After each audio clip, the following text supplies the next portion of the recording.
गुरुजी उदारचित्त होने का संदेश देते हैं। हमारे शास्त्र भी हर एक को बांटने का, उदारचित्त होने का संदेश देते हैं। धर्म भी ये कहता है कि आप जो हो देते जाओ। प्रकृति भी सिखाती है जितना देंगे उससे ज़्यादा आपको मिलेगा। एक बीज आप धरती में डालो तो कई गुना होके वो वृक्ष के रूप में आपको मिल जाता है, अनगिनत मिलता है। आपने तो एक ही बार बोया पेड़, जब पेड़ लग गया, बीज आपने एक ही बार बोया, लेकिन वो हर साल आपको फल देता रहता है। पता नहीं कितने साल तक देता है, केवल एक ही बार दे के थोड़ी रुक जाता है। तो ये प्रकृति भी सिखाती है कि अगर हम देते रहते हैं तो हमें पता नहीं कहाँ कहाँ से मदद मिलती रहती है, कहाँ कहाँ से हमारा काम चलता रहता है। तो देने के कंजूस नहीं बनो। एक दृष्टांत बताते थे गुरुजी कि एक आदमी था, उसका मित्र आया, घर में बैठे बातचीत कर रहे थे, तो दान के ऊपर बात चल पड़ी कि देना चाहिए।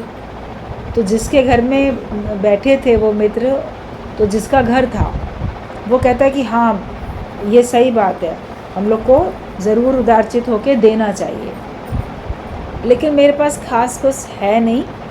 और वहीं पे आंगन में उनका जैसे बर्तन वगैरह मांजने के लिए रखे रहते हैं, जूठे बर्तन, तो वहाँ पे एक पीतल का लोटा रखा हुआ था।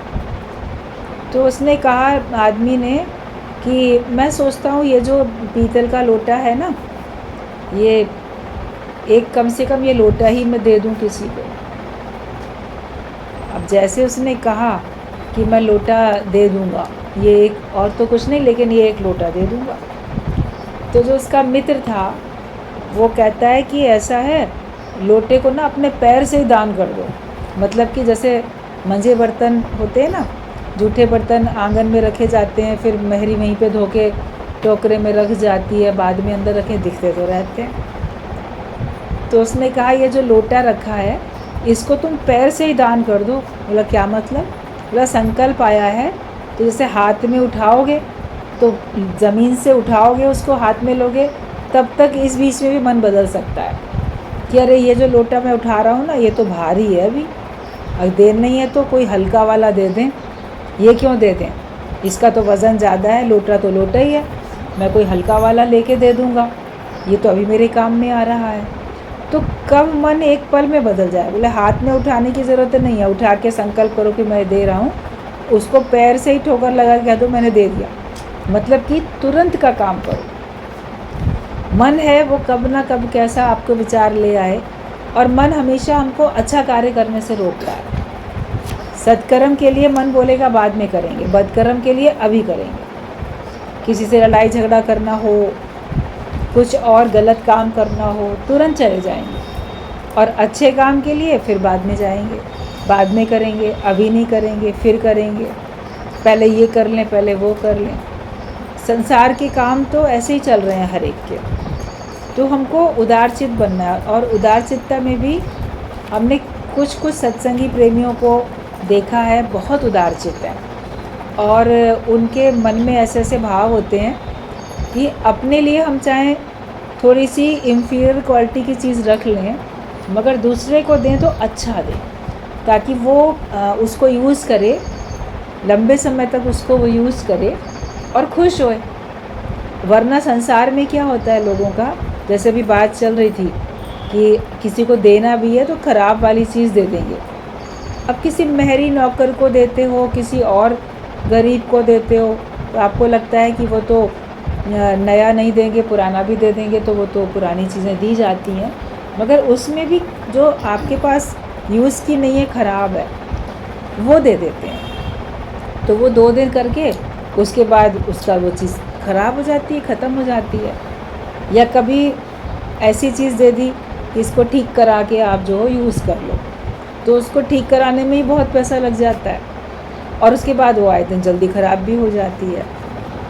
और कभी अंत तक मन चाहेगा कि नहीं ये काम की नहीं है, लेकिन मेरे बेटे बेटी काम में नहीं लेते, मगर मेरा पोता पोती उसको काम में लेगा। ये जो ड्रेस है ना, ये मेरी पोती पहन लेगी बड़े होके। अब जब तुम्हारी बहू नहीं पहन रही है, या तुम्हारी बेटी बड़ी हो गई, उसके जो भी कपड़े हैं छोटे, या बेटे के भी छोटे कपड़े हैं, वे उनकी अपनी संतान पहन ले, तो अपनी संतान भी नहीं पहन रही है, तो संतान की संतान बड़े होके पहनेगी क्या? जनरेशन तो कितना गैप होता है, चेंज हो जाता है, वो रख लेते हैं। या कोई चीज़ पुरानी होगी, अच्छा ये ना, ये फ़लाना उसको दे देंगे, वो इस्तेमाल कर लेगा। और बच्चे जो हैं नई जनरेशन के, वो आपके पुराने फैशन की चीज़ें या आपकी और चीज़ें इस्तेमाल नहीं करेंगे, तो आप उसको रखे रहोगे। सोना चांदी तो वो लोग लेना चाहेंगे, क्यों? और उसमें भी आप सोचो कि जैसा मेरा ये है डिज़ाइन, ऐसा ही पहन ले, तो वैसा उठा के नहीं पहनेगा।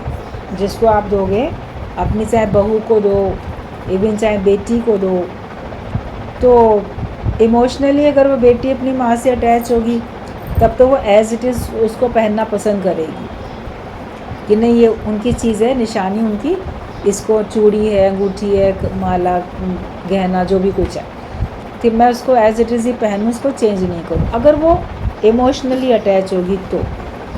और बाकी और लोग, बहू हो, वो भी अगर इमोशनली मान लो बहुत प्यार में है, तो एज़ इट इज़ पहन भी लेगी। ऐसा नहीं है कि बहुएं नहीं पहनती हैं, एज़ इट इज़ भी पहनती हैं कि नहीं, ये उनकी चीज़ है। सास हमारी बहुत अच्छी थी, उसका हमसे बहुत प्रेम था और उनकी निशानी है, तो इसको हम चेंज नहीं करेंगे। लेकिन ज़्यादातर क्या होता है, अरे ये तो पुराने फैशन का है, इसको तो भारी है, इसको तो तोड़ के हम कुछ और बना लेंगे, तो सेम चीज़ नहीं इस्तेमाल करना चाहते हैं। और चूँकि उसकी वैल्यू है सोने की या चांदी की, हीरे की, उसको तो रख लेंगे, बाकी चीज़ों की उनके लिए कोई कदर और कीमत नहीं होती है, तो वो नहीं उसको इस्तेमाल करना पसंद करते हैं। मगर मन मोह के कारण से कि मैं देकर जाऊँ तो इन्हीं को देके जाऊँ, मैं और मेरा, कि मैं उन्हीं को देके जाऊँ। मगर जो ब्रह्मज्ञानी होते हैं, ज्ञानवान हैं, तो वो खुद भी निरासक्त होकर रहते हैं, सर्व के हित के लिए रहते हैं और दूसरों को भी उदारचित बनाते हैं। फिर कभी कोई मान लो देगा किसी को, उदारचित होके दिखाएगा, देगा किसी को, या अंदर से वास्तव में उदारचित है, तो बाकी लोग क्रिटिसाइज़ करेंगे, उसकी उदारता को नहीं देखेंगे, बोलेंगे कि कर दिया तो क्या हो गया, इनके पास तो बहुत है ना, बहुत है इसीलिए कर दे रहे हैं। अब उसने उदारता से साध संगत को बुलाया, कोई ऐसे आयोजन सत्संग का किया, उसमें उसने सारी संगत को बहुत कुछ बांटा, मान लो प्रसाद के साथ साथ और भी कुछ गिफ्ट बांटी दिया, या आए दिन मान लो वो अपने घर में रखवाता है और अच्छा आयोजन करता है, उदारता के कारण से, प्रेम के कारण से। तो उसको भी आलोचना करने वाले लोग होते हैं, उनकी भावना को नहीं समझते, बोलते है ना इनके पास बहुत सारा, तभी तो दे रहे हैं। या ये बोलेंगे इनके पास अपना कोई है ही नहीं ना, इसीलिए इन्हें कर्म नहीं है सत्संगियों के लिए, इनके अपने बेटा बेटी होते तो ये उन्हीं के लिए करते, भी हम लोग के पास तो अपने बेटा बेटी हैं, हम तो उन्हीं के लिए करेंगे, और उनका तो कोई है ही नहीं, तो उनको तो उदारचित होकर देना ही, उनको तो बांटना ही है, रिश्तेदारों को बांटेंगे तो सत्संगियों को बांटे दे रहे हैं। मतलब उसमें भी अगले की उदारता है, उसको महसूस नहीं करेंगे, बल्कि आलोचना करना मनुष्य शुरू कर देता है। मनुष्य का कई बार अज्ञानता में ये स्वभाव होता है, किसी की प्रशंसा वो कर नहीं सकता और किसी की प्रशंसा वो सुन नहीं सकता, या प्रशंसा कोई करे तो उसको सह नहीं सकता। ये अंदर की मनोवृत्ति खराब है, अज्ञानता है, जिसकी वजह से कोई इस प्रकार का व्यवहार करता हुआ दिखता है, इस प्रकार के भाव रखता हुआ दिखता है, ऐसी भाषा बोलता हुआ दिखता है। अपने को वास्तव में सबके साथ मिला के एक अगर कर सको तो आपका समझो ज्ञान आपका पक्का है। ये भावना है कि हमने जो सामने पड़ा उसको दे दिया।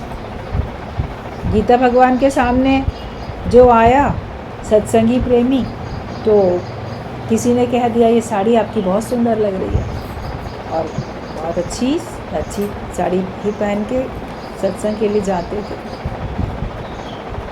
किसी ने प्रशंसा की, खुश हो गए, प्रशंसा करने वाला भी खुश, सुनने वाले भी खुश हो गए, भी मेरे गुरु की साड़ी की प्रशंसा की है, वो भी हंस दिए, खुश हो गए गीता भगवान।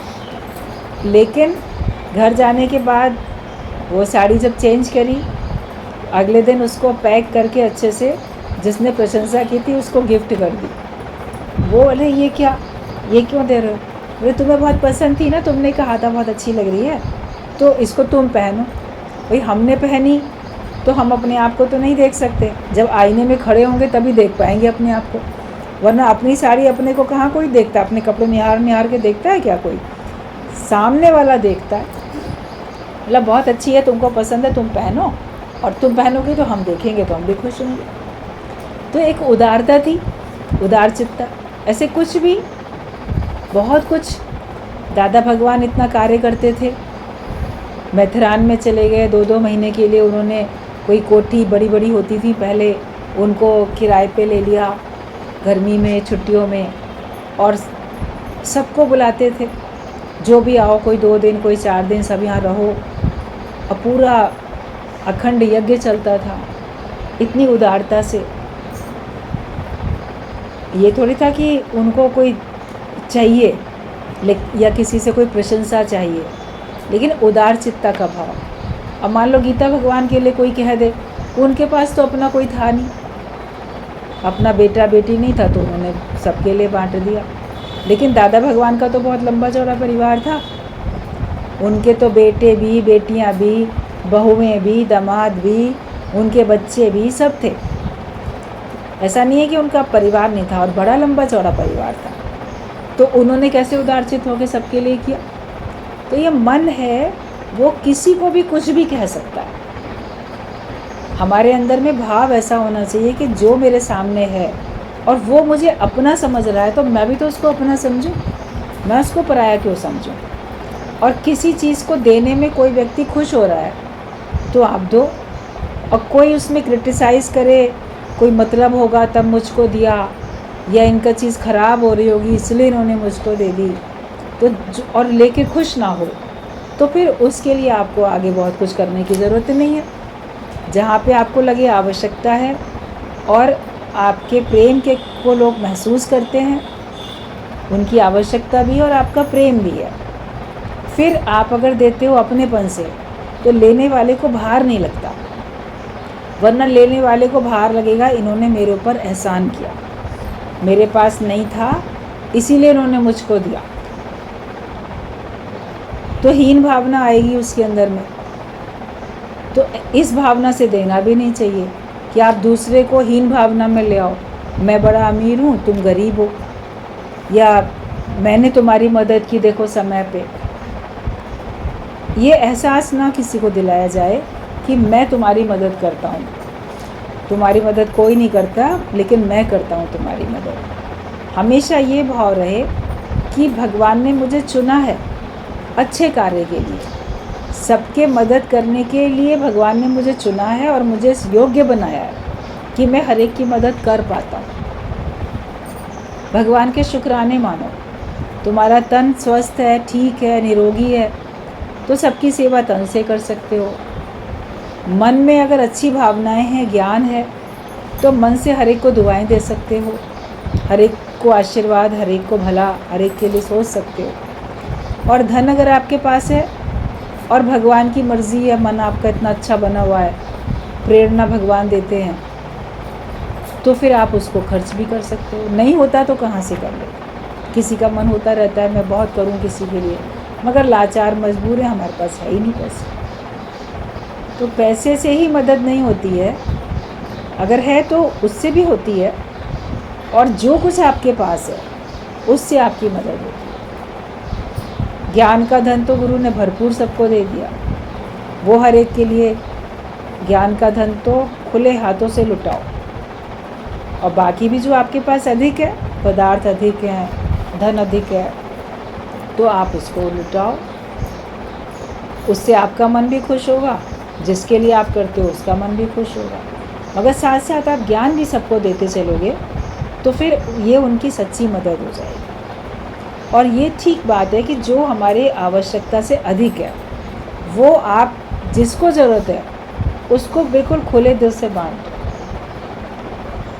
ये नहीं सोचो कि कल के लिए क्या होगा, कभी कभी हमने देखा कि जैसे मान लो कोई मिठाई का डब्बा कोई गुरु के पास ले आया, और तो बोलते थे, नीना मम्मी बोलती थी कि अरे बांट दो, सब बांट दो। तो किसी ने कहा कि किसी सत्संगी ने कहा मम्मी रख लेते हैं अभी, कल और भी दिन के लिए। तो हमारे सामने की बात थी, उन्होंने ऐसे कहा, बोले कि अरे कल जब होगा तो देखा जाएगा और भगवान भेजेगा, नहीं होगा, आज जो चीज़ आई है उसको आज सबको बांटो, ये नहीं कि इसको रख लो कल के लिए, दे दो सबको, क्यों रखना कल के लिए। तो उदारता होती है कि हम, जैसे बात अभी चल रही थी कि चीज़ थोड़ी 2-4 दिन रखने के बाद देते हैं। घरों में तो होता है ऐसा कि एकदम से आई चीज़ तुरंत ख़त्म आप नहीं कर सकते, क्योंकि रोज़ रोज़ तो नहीं आती है। लेकिन गुरु के दर पे तो हर दिन जो आता है कुछ ना कुछ लेकर आता रहता है, उनके पास तो भरा भंडारा रहता है, तो वो भी हर दिन भंडारा चलता रहता है, वहाँ पर भी गुरु के दर पे भी चलता रहता है। एक तरफ से खाने पीने के पदार्थ मान लो आते रहते हैं, दूसरी तरफ से बटते भी रहते हैं, जाते भी रहते हैं।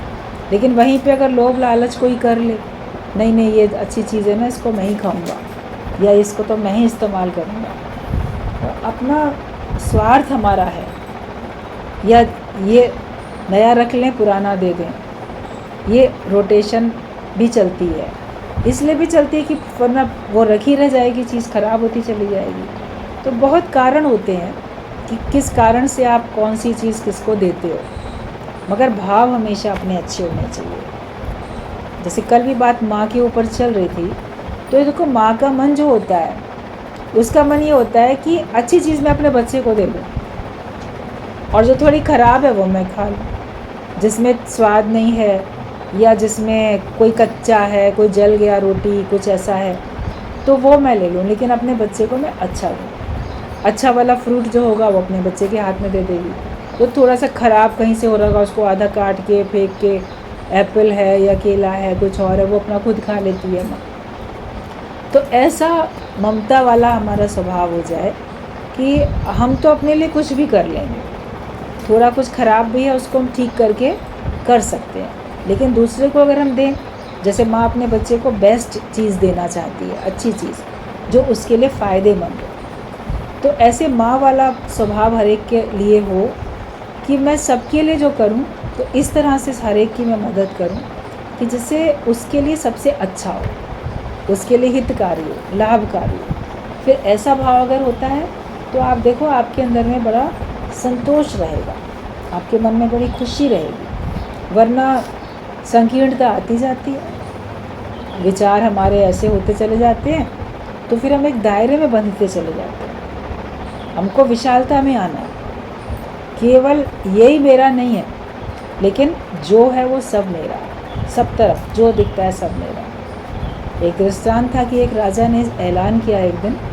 अपने राज्य में कि जो जो जहाँ भी रह रहा है, जिसका घर है, चाहे छोटा है बड़ा है झोपड़ी है, तो वो अपने घर के चारों तरफ की जितनी ज़मीन घेरना चाहे घेरा बना ले, उतनी उसी को दे दी जाएगी, उसी के नाम अलॉट कर दी जाएगी वो ज़मीन। जैसे घर होते हैं तो चारों तरफ की भी थोड़ी जगह लोग हैज लगा के बना लेते हैं, या अपना कुछ पूरा अपने घर के चारों तरफ की जितनी जितनी ज़मीन जिसको चाहिए तो वो घेरा बना लो।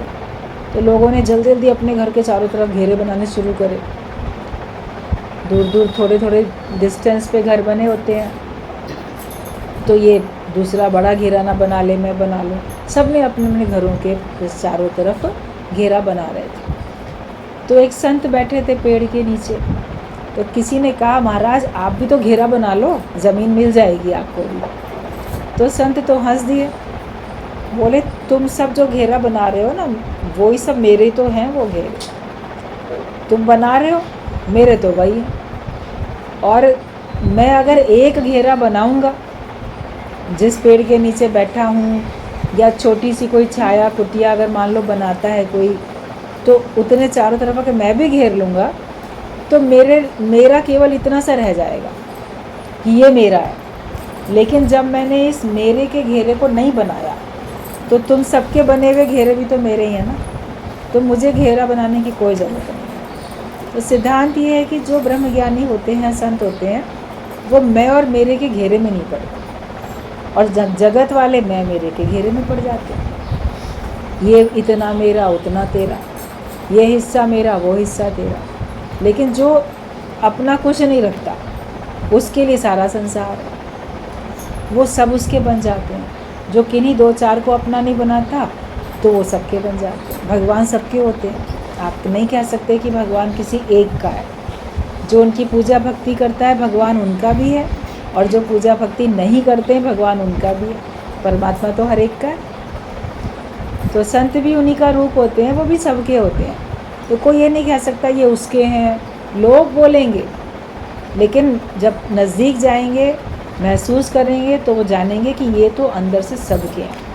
इनके लिए यह भाव नहीं है कि ये वाले मेरे भक्त, ये उसके, उनके अंदर में नहीं। वो सबको एक समान, एक दृष्टि रखते हैं, और सबके लिए एक ही तरह का आशीर्वाद, सबके लिए एक ही प्रकार की भावना रखते हैं कि जो भी सामने आए हैं वो अपने मंजिल को पाएं, वो मुक्त हो जाएं, अपना लक्ष्य उनका पूरा हो जाए, और वो जहाँ पहुँचना है उनको वहाँ पहुँच जाए, परम पद को वो आ जाए।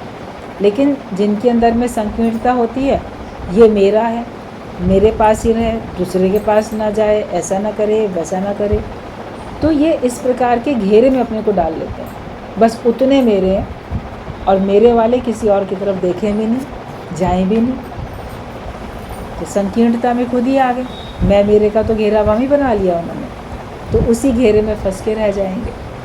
हमें आना है विशालता में। विशालता में आने के लिए हमको सर्वमम रूप रखना पड़ेगा, और सबको अपना समझना पड़ेगा। सभी मेरे अपने, जैसा भी कोई है वो सब मेरा है। एक माता पिता की जो संतानें होती हैं, उनमें कोई योग्य होता है, कोई ऐसे योग्य नहीं होता, कोई ज़्यादा पैसा कमाता है, कोई निकम्मा रह जाता है, कोई देखने में विकलांग या सुंदर नहीं होता, कोई बहुत इंटेलिजेंट अच्छा होता है। लेकिन माता पिता के लिए तो अपने सारे बच्चे एक बराबर होते हैं।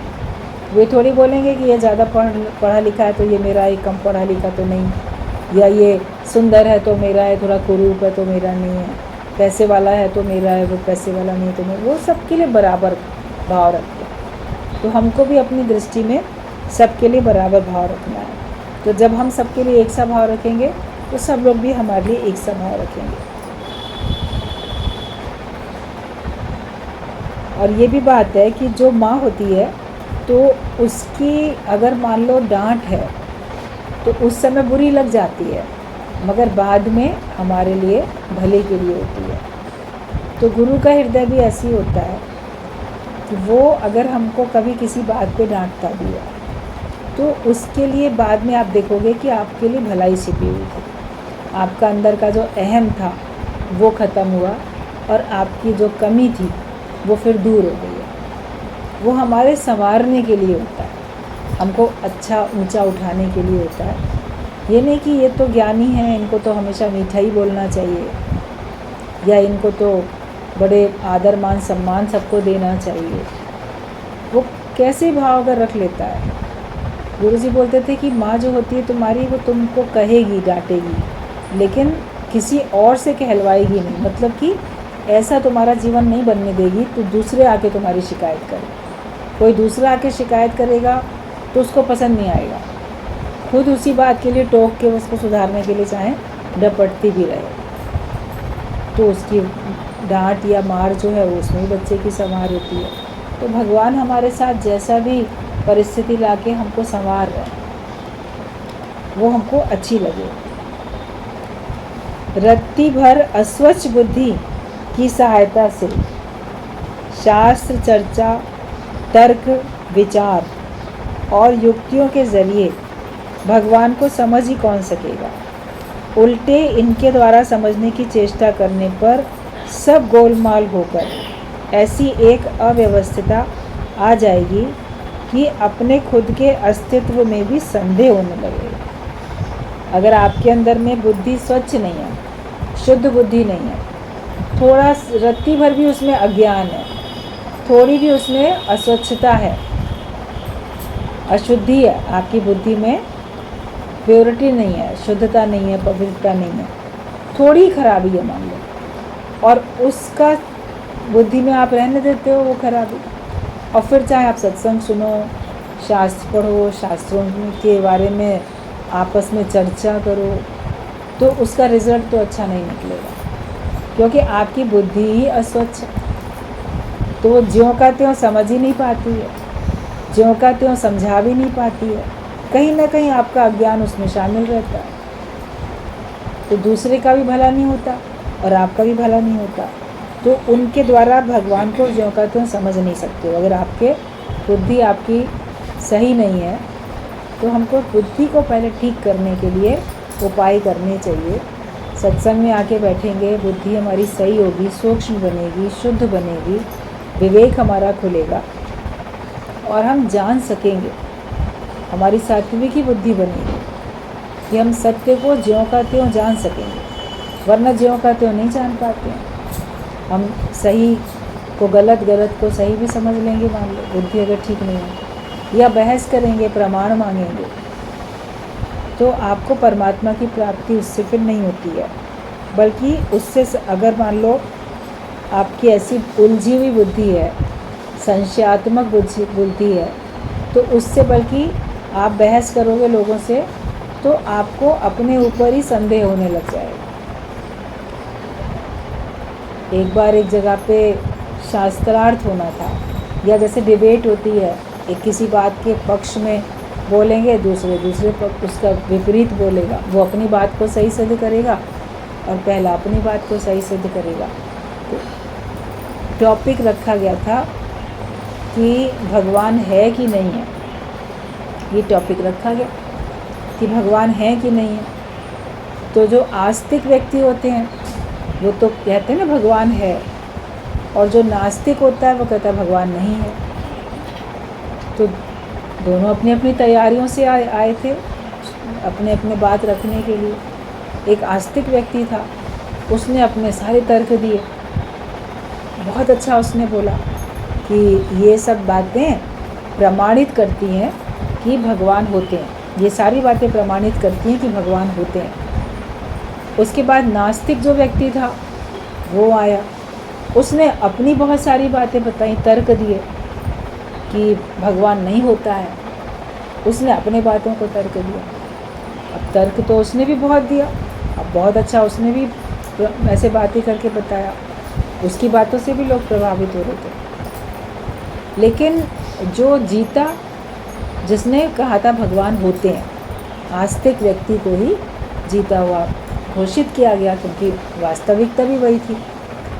तो वहाँ पे तो जो डिबेट चल रही थी उसमें तो आस्तिक व्यक्ति को जीता हुआ घोषित किया कि हाँ इसके तर्क बिल्कुल सही थे, भगवान होते हैं। लेकिन लोगों ने क्या देखा कि जब वो घर आया, आने के बाद उसके बाद वो व्यक्ति खुद नास्तिक हो गया, क्योंकि उसने जो नास्तिक व्यक्ति की बातें थीं, वो जो अपने तर्क दे रहा था, उनको भी बड़े गौर से उसने भी सुना।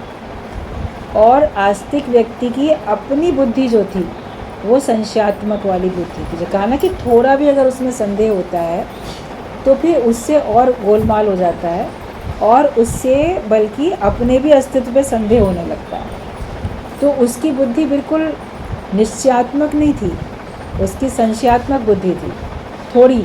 और उस संशयात्मक बुद्धि के रहते रहते उसने ज्ञान की बातें, शास्त्रों की बातें, तर्क तो बड़े अच्छे अच्छे दे दिए, मगर कहीं ना कहीं जो दूसरे से उसने इतना शास्त्रार्थ किया तो उसका प्रभाव उसके ऊपर पड़ा, और वो फिर बाद में देखा लोगों ने, वो व्यक्ति खुद ही जैसे नास्तिक हो गया। तो इसलिए हमको अपनी बुद्धि को शुद्ध रखना है, वरना हमारी जो शुद्ध बुद्धि अगर नहीं है, उसमें थोड़ा भी अज्ञान शामिल है, तो उस अज्ञानता की वजह से हम पूरे अज्ञानी बन जाएंगे, और अज्ञानी लोगों की बातों को हम सही मानने लगेंगे, हम उनका फेवर करने लग जाएंगे। तो इसके लिए हमको अपनी बुद्धि को बड़ा शुद्ध और निश्चय वाला रखना है। एक दृढ़ निश्चय अगर आपने कर लिया तो उस निश्चयात्मक बुद्धि में हमको रहना है। तो यही बताया कि रत्ती भर भी अस्वच्छ बुद्धि की सहायता से अगर शास्त्र चर्चा, तर्क, विचार और युक्तियों के ज़रिए हम भगवान को समझना चाहें तो भगवान को कौन समझ सकेगा। उल्टे इनके द्वारा समझने की चेष्टा करने पर सब गोलमाल होकर ऐसी एक अव्यवस्था आ जाएगी कि अपने खुद के अस्तित्व में भी संदेह होने लगेगा। जैसे उसको अब लगा कि शायद मैं जो अपने को आस्तिक बना के चलता हूँ तो मैं आस्तिक नहीं। ऐसा दुर्लभ मनुष्य जीवन पाकर आम के पत्ते गिनते हुए उन पर अद्भुत गवेषणा करते हुए अपने दिन काटोगे या तुम आम खाकर परितृप्त हो। कहते ना, तुमको आम खाने से मतलब है कि पेड़ गिनने से मतलब, कहावत बनी हुई है। तो पेड़ क्या, लोग पत्ते गिनने शुरू कर दें। मान लो एक आम के पेड़ में कितने सारे पत्ते होते, गिन भी नहीं पाओगे, अनगिनत पत्ते होते इतने सारे। तो हम जो मनुष्य जीवन पाके हम आए हैं, तो हम यहाँ पे आके अपने को प्रसन्न करके रखें, तृप्त करके रखें।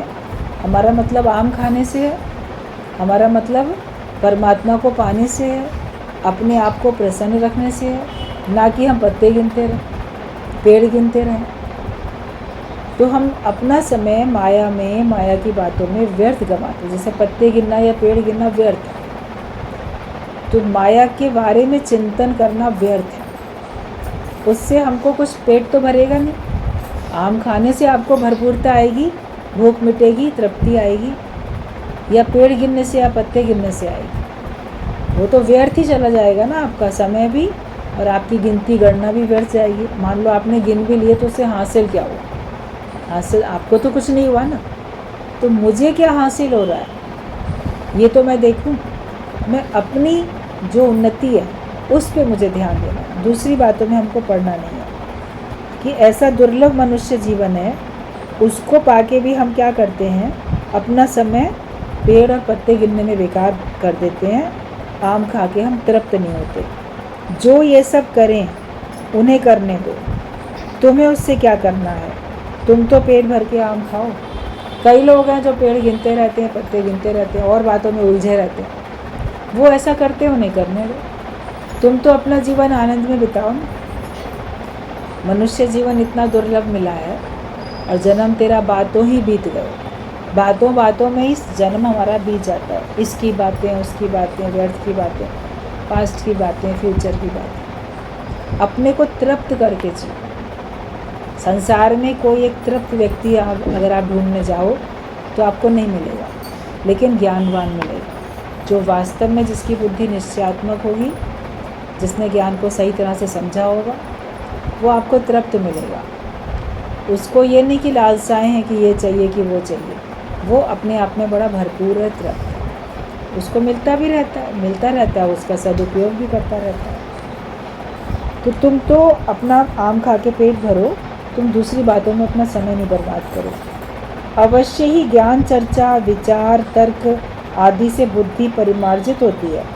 अनेक सूक्ष्म तत्व जानने में आते हैं। अनेक नए तत्वों का आविष्कार भी होता है, जिनसे जगत का काफ़ी हित साधन होता है। हालांकि जो ज्ञान चर्चा होती है, विचार होते हैं, तर्क वगैरह होते हैं, उस समय लगता है बहस हो रही है, मगर उससे भी तो आपके बहुत नए नए विचार आपके अंदर में आते हैं। वो अपनी बोलता है, तुम अपनी बोलते हो, फिर तुम्हारा ध्यान और गहराई में जाता है। नए नए आविष्कार भी ऐसे ही होते हैं, बातें भी और आपको गहरी समझ में आती हैं, लेकिन उन्हीं में पड़े रहना ये बुद्धिमानी नहीं होती है। कि इनसे हमारी बुद्धि हालांकि जैसे कि सूक्ष्म होती है, विचार विमर्श करने से, तर्क करने से, ज्ञान की चर्चा करने से, लेकिन हम केवल उसी में पड़े रहेंगे तो फिर सूक्ष्म बुद्धि का में निश्चयात्मक बुद्धि फिर आ नहीं पाएगी। वही सब विद्या और ज्ञान स्वार्थी और एकाज सर्वस लोगों या जाति विशेष के हाथ में पड़कर जगत की अशेष दुर्दशा और जन हत्या का भी कारण बन जाती है।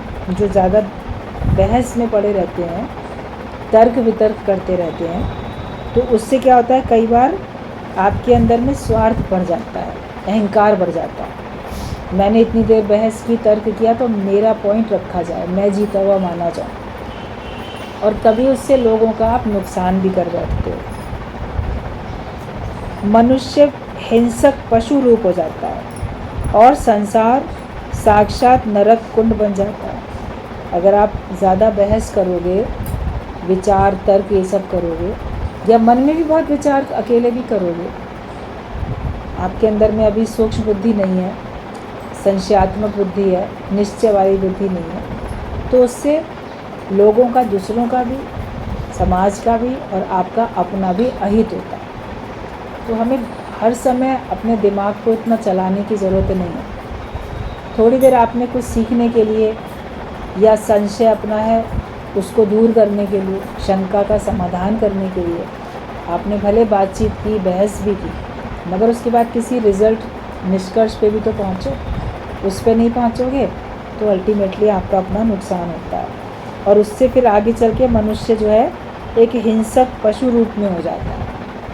इतना उसके अंदर में हिंसा बढ़ जाती है, और जीवन और ये संसार साक्षात नरक कुंड बन जाता है। फिर उनका जीवन ही नरक बन जाता है। वो अपने अंदर में इतनी परेशानी महसूस करते हैं जैसे कि हम नरक की आग में जल रहे हैं। प्रार्थना कहलाती है अपने अंतर्यामी के निकट अपने अंतर की वेदना और अभाव को भाव या भाषा के ज़रिए ज्ञापन करना। तो हम अपने मन में तर्क वितर्क के साथ भगवान से प्रार्थना रखें। तो भगवान से प्रार्थना रखेंगे तो प्रार्थनाएं जैसे भगवान से बातचीत करने का एक साधन बन जाती है। अपनी समस्या को बताने का एक साधन होती है प्रार्थना। आप चाहे मुंह से बोलो या मन ही मन में भगवान से प्रार्थना करो, उनसे समस्या का समाधान मांगो, शक्ति मांगो मुकाबला करने की, या उन पे छोड़ के निश्चिंत होकर बैठो। तो हमें अपने जीवन में भगवान के प्रति एक भाव होना चाहिए कि मैं अगर उनको कुछ कहूँगा तो वो मेरी सुन रहे हैं, वो सुनेंगे और उस पर ध्यान भी देंगे। ये नहीं कि कोई फ़ायदा नहीं है पूजा करने से, कोई फ़ायदा नहीं है प्रार्थना करने से, भगवान ने आज दिन तक नहीं सुनी तो आगे कैसे भगवान मेरी सुनेगा। तो प्रार्थना जो होती है वो अपने अंतर्यामी के निकट, उससे आप महसूस करते हो कि मैं उसके निकट हूँ और वो मेरे निकट है। और जो हमारे मन का कष्ट है, वेदना है और जो अभाव है, कमी है, ये कमी है, वो कमी है, तो उसको दूर करने के लिए या तो मन के भाव होते हैं या भाषा के ज़रिए हम भगवान को बताते हैं। और अपने अभाव को, वेदना को नष्ट करने के लिए उनसे कातरतापूर्वक उनसे कृपा याचना करते हैं। मतलब कि जैसे अब मेरा कोई सहारा नहीं है, अब भगवान मैं तुम्हारे आश्रय हूँ और तुम्ही को मैं सुनाता समझाता हूँ और तुम ही इसको दूर कर सकते हो। जैसे अर्जुन ने भगवान कृष्ण को बोला कि ये जो मेरे अंदर में कष्ट है, पहला अध्याय अगर आप पढ़ोगे तो उन्होंने कहा है कि आपके सिवाय, आपके अतिरिक्त मैं किसी और को देख ही नहीं रहा हूँ जो मेरे इस दुख को दूर कर सके।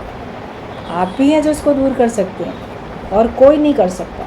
और उसने अपने मन की सारी बात बताई थी। फिर भगवान ने उसको ज्ञान देके उसके अंदर के अज्ञान को पूरा दूर भी किया। तो प्रार्थना, वो प्रार्थना सकाम है जिसमें कहा जाता है, हे प्रभु, संसार की यातना, रोग, शोक, अभाव, कमी मैं अब और नहीं सह सकता, तुम इन सबको दूर कर दो। तो प्रार्थनाएं भी सकाम और निष्काम होती हैं। तो सकाम प्रार्थना तो ये है कि सांसारिक चीज़ों के लिए, सांसारिक पदार्थ पाने के लिए प्रार्थना करते हैं, या संसार में जो हमको दुख मिल रहा है उसको दूर करने के लिए हम भगवान से प्रार्थना करते हैं कि अब मैं इसको और सह नहीं पा रहा हूँ, संसार में से मुझे इतनी यातना मिलती है, या इतना मेरा रोग है, बीमारी है, या इतना मेरा शोक है, या इतना अभाव है, इतनी कमी है मेरे पास, इसको मैं और सह नहीं पाता हूँ, बहुत सह लिया, अब असहनीय हो चुका है, भगवान इसको तुम दूर कर दो। तो वो सकाम प्रार्थना होती है। और निष्काम प्रार्थना ये होती है कि हे प्रभु, तुम्हारी जितनी इच्छा हो मेरे कंधों पर वज़न लाद दो और जितना भी तुमको कष्ट देने दे दो, जो तुम्हें अच्छा लगे वो तुम कर दो। तुम्हारी जितनी इच्छा हो मेरे कंधों पर वज़न लाद दो, दुख में रखो, विपत्तियों में डालो, इनसे मेरा कुछ बनता बिगड़ता नहीं है। चाहे मुझे कितने भी दुख दे दो, विपत्ति दे दो, इनसे मेरा कुछ ना बनने वाला है ना बिगड़ने वाला है इनसे। और केवल मुझे इतना ही शक्ति सामर्थ्य दो कि मैं किसी से भी विचलित ना हूँ। सकाम में तो बहुत परेशानियाँ हैं, उनको दूर कर दो, मैं सह नहीं पाता। लेकिन निष्काम प्रार्थना होती है, वो सब है परेशानियाँ, इससे और ज़्यादा चाहे भगवान दे दो, वो मैं नहीं कहूँगा कि इनको दूर करो, लेकिन मुझे शक्ति इतनी दे दो कि मैं इससे विचलित ना हूँ। जो मेरा मन विचलित हो रहा है, मुझे सहन शक्ति और दे दो, और मेरे मन को इतनी शक्ति भगवान तुम दे दो, और इतनी सामर्थ्य दे दो कि मैं किसी से भी विचलित ना हूँ, जिससे मैं तुम्हें भूल ना पाऊँ। अगर हम विचलित हो जाते हैं तो हम भगवान की भक्ति छोड़ देते हैं, और हम विचलित होकर उस समस्या को दूर करने के लिए बहुत यत्न प्रयत्न करते हैं, सबकी तरफ देखते हैं, ये शायद दूर करेगा, वो शायद दूर करेगा। तो मैं विचलित ना हूँ, तुम मुझे इतनी शक्ति दो जिससे मैं तुम्हें भूल ना पाऊँ, जिससे तुम्हारे अभय चरण कमलों में मेरी शुद्ध भक्ति हो जाए। बस ये निष्काम प्रार्थना होती है कि भगवान तुम्हारे ही चरण कमलों में मेरी शुद्ध भक्ति हो जाए। भक्ति शुद्ध वो होती है जिसमें कोई डिमांड नहीं है, और हम प्रभु को प्रभु के लिए ही केवल याद करते हैं, उसका गुणगान करते हैं, उसकी अच्छाइयों का वर्णन करते हैं, मगर पलट के अपने लिए हम कुछ सकामी चीज़ चाहते नहीं। मांगना ही है तो आप सहन शक्ति मांगो, सामर्थ्य मांगो। मान लो आप कुछ करना चाहते हो किसी के लिए, आपके पास है ही नहीं वो पदार्थ, बोलो भगवान मुझे इतना समर्थ बनाओ कि मैं सबका भला कर सकूं। तो ज्ञान से ही सबका हमेशा के लिए भला हो सकता है। अपने को ज्ञानवान बनाने की आप प्रार्थना करो, अपनी बुद्धि स्थिर रहे, ये अगर आप प्रार्थना करते हो। और उतार चढ़ाव संसार में आते हैं, उनको सहने की मुझे शक्ति।